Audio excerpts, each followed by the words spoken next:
श्री स्वामी समर्थ। आज गुरुवार आणि पारायणाचा पहिला दिवस होता। पारायणाच्या पहिल्या दिवशी सर्वांचीच घाई असते आणि पूजा मांडणी करून नंतर पठणाला सुरुवात करायची असते। तर आजचा काळ जरा खासच होती। या धावपळीच्या जगात देवाला दिलेला वेळ खरंच खूप मौल्यवान मानला जातो।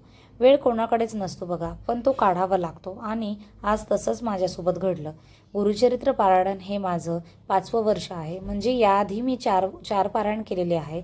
नेहमी मी पारायण करताना 4 वाजता सकाळी उठून पारायण सुरुवात करायची, पण आज माझ्या छोट्या बाळामुळे मला जरा उशीरच झालाय। तिला सांभाळत केलेलं आजचं पारायण खरंच खूप समाधान देणारं आणि खास होतं।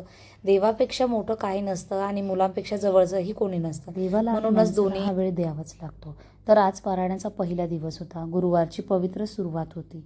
आजची सुरुवात उंबरठा पूजनाने केली।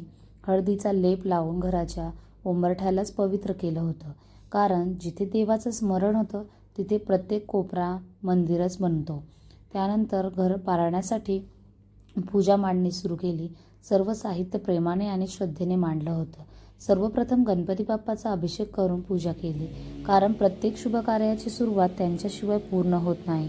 नंतर महाराजांच्या मूर्तीचा अभिषेक करून फोटो स्वच्छ पुसून त्यावर अष्टगंध लावलं आणि सर्वांची विधीपूर्वक स्थापना केली।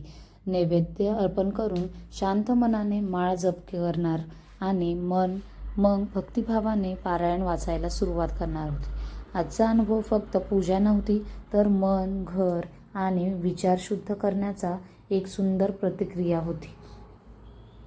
आज गुरुचरित्र पारायण म्हणजे फक्त शब्द नाही, तर गुरुकृपेचा अनुभव घेण्याचा मार्ग आहे। श्री गुरुचरित्र पारायण म्हणजे संकटातून मार्ग सापडतो, मनाला शांती मिळते आणि गुरुची कृपा लाभते, हे खरंच आहे। तर हे पारायण माझं 5वं आहे। मी 4 पारायण केले होते, तर त्या पारायणाचा अनुभव माझ्यासाठी खूप मोठा होता। तर हे 5वं पारायण आज मी पूर्ण केलं आहे। तर पारायणाच्या पहिल्या दिवशी ही जी काही सेवा मी केली ती स्वामी महाराजांपर्यंत पोहोचेल हे नक्कीच। तर आपण जे काही कांदा आणि लसूण वर्जित आपण आपल्यासाठी जे काही बनवणार आहे ते महाराजांना दाखवून, नैवेद्य दाखवून मी दत्त महाराजांची आरती केली आहे आणि सकाळी आणि संध्याकाळी नैवेद्य दाखवून आरती करायची असते। आणि अशा पद्धतीने आपण 7 दिवसाचं पारायण आपण घरच्या घरी करू शकतो। आलेली सेवा श्री स्वामी समर्थ महाराजांच्या चरणी रुजू। श्री स्वामी समर्थ। व्हिडिओ आवडल्यास लाईक, शेअर, कमेंट नक्कीच करा आणि चॅनलला नवीन असेल तर सबस्क्राईब नक्की करा।